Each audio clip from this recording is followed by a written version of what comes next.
Hello friends, welcome to Swiss kitchen.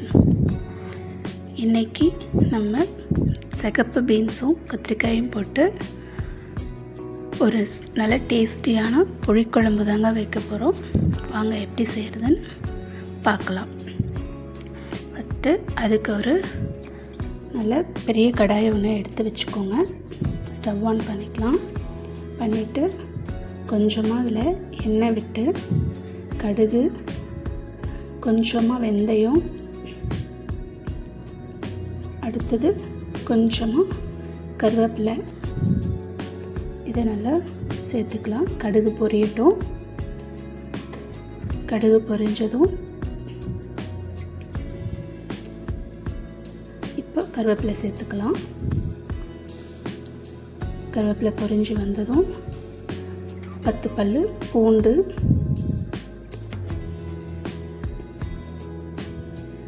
பெரிய வெங்காயம், ஒரு மீடியம் சைஸ் பெரிய வெங்காயம் எடுத்து வச்சுருக்கேன். சின்ன வெங்காயம் போட்டால் இன்னும் நல்லா டேஸ்ட்டாக கிடைக்கும். இப்போ நான் பெரிய வெங்காயம் தான் எடுத்திருக்கேன். பெரிய வெங்காயத்தை நல்லா ஒரு கோல்டன் கலரில் வதங்கட்டும்.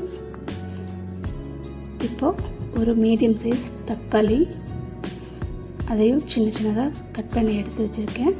அதையும் உள்ளே சேர்த்துக்கலாம். இப்போது நல்லா வதக்கி விட்டுக்கலாம். இது நல்லா வதங்கட்டும். அதுக்குள்ளே இப்போ நல்லா வதங்கிருந்துச்சு. இப்போ வெட்டி வச்ச கத்திரிக்காய் நல்லா 4 கட் பண்ணி வச்சுருக்கேன். அந்த கத்திரிக்காயை உள்ளே சேர்த்துக்கலாம்.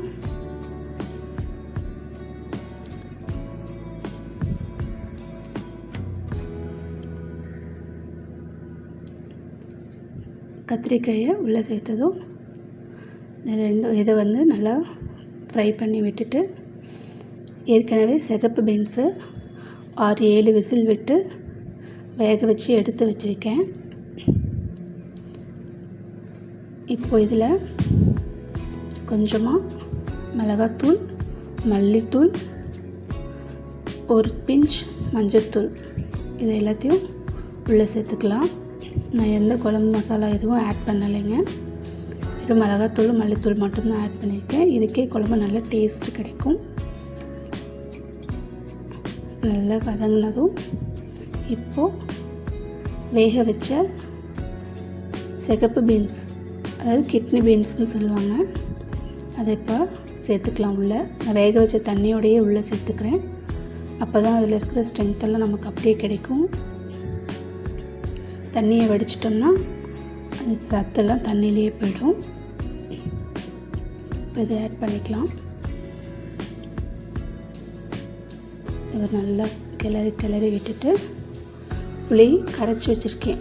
ஒரு மீடியம் சைஸ் நெல்லிக்காய் அளவு சைஸ் புளியை கரைச்சி எடுத்து வச்சுருக்கேன்.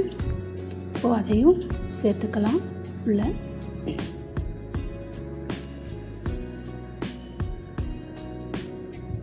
இப்போ இது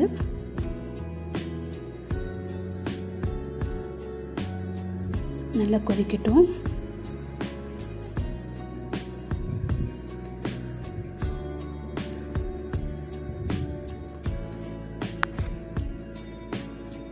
உப்பு சேர்த்துட்டு ஒரு மூடி போட்டு நல்லா கொதிக்க விடலாம்.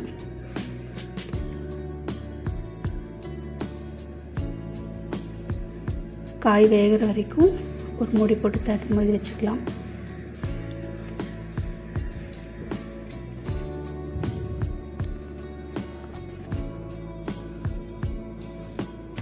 அதுக்குள்ளே இதில் நம்ம சேர்க்கறதுக்கான தேங்காய், இதில் நான் ஒரு தக்காளி, மீடியம் சைஸ் தக்காளி வணக்கிறதுக்கு போட்டிருக்கேன்.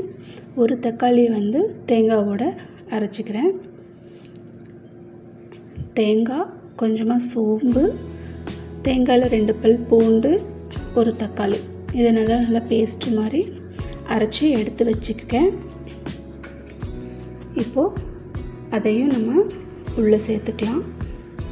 காய் வேகட்டும். காய் வெந்ததுக்கப்புறம் நம்ம அதை உள்ளே சேர்த்துக்கணும். இப்போது நல்லா காய் கொதித்து வந்துருச்சு. நல்லா வெந்தவும் செஞ்சிருச்சு. இப்போ இந்த டைமில் நம்ம தேங்காயை உள்ளே சேர்த்துக்கலாம். உள்ளே சேர்த்து நல்லா அந்த மிக்ஸி ஜாரில் இருக்கிற தேங்காயை நல்லா கழுவி உள்ளே சேர்த்துக்கலாம்.